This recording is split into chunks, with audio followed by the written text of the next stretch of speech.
জাতীয় নির্বাচন ইস্যুতে একক কোনো ব্যক্তির সঙ্গে আলোচনা করে সিদ্ধান্ত নেওয়ার চেষ্টা অন্য সকল রাজনৈতিক দল ও জুলাইয়ের শহীদের মর্যাদার প্রতি অবমূল্যায়ন বলে মনে করেন জাতীয় নাগরিক পার্টি এনসিপি। তবে রোজার আগে নির্বাচনের বিষয়ে বিচার ও সংস্কারের দৃশ্যমান অগ্রগতির শর্তকে ইতিবাচক হিসেবে দেখছে দলটি। এনসিপির সিনিয়র যুগ্ম আহ্বায়ক আরিফুল ইসলাম আদিব তাৎক্ষণিক প্রতিক্রিয়ায় এটিএন বাংলাকে এসব কথা বলেন।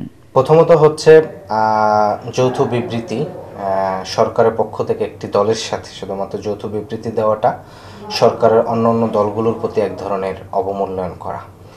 আর একই সাথে জাতীয় ঐক্যমত কমিশন চলছে, তারা দেশের মধ্যে সবগুলো দলের সাথে ধারাবাহিক বসে মৌলিক সংস্কারের কোন কোন বিষয়ে সবাই এক, কোন কোন বিষয়ে দ্বিমত আছে সেগুলো নিয়ে ধারাবাহিক আলোচনা চলছে।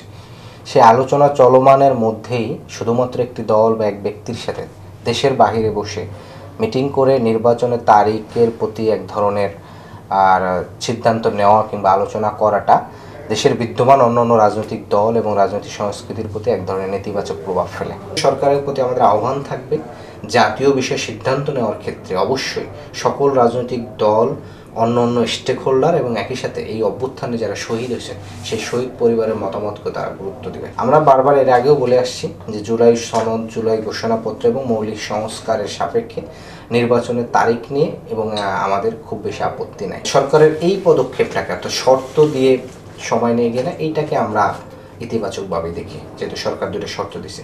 আপনি একটা দলের সাথে সিদ্ধান্ত নেবেন, অলরেডি বিএনপি এটা মিস গাইড করা শুরু করছে। বিএনপির মহাসচিব বক্তব্য দিচ্ছেন যে সরকারের বিএনপি ফেব্রুয়ারিতে নির্বাচনের সিদ্ধান্তকে স্বাগত জানায়। সরকার তো সিদ্ধান্ত দেয় না, যে বক্তব্যকে করা এটা কিন্তু জাতিকে হতাশ করে।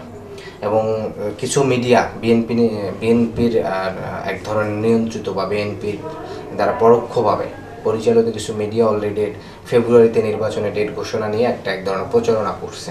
ফলশ্রুতিতে একটা অভ্যুত্থান পরবর্তী নতুন বাংলাদেশের জন্য রাষ্ট্রের যে মৌলিক সংস্কার দরকার, শহীদের যে আকাঙ্ক্ষা, সেটার বাস্তবায়নের দিকে না গিয়ে শুধুমাত্র বিদ্যমান সিস্টেম রেখে, চেয়ার ঠিক রেখে চেয়ারের পার্সন পরিবর্তন করার যে একটা ধরনের চেষ্টা করা হচ্ছে, এটা অভ্যুত্থানের সাথে আছে বেমানান।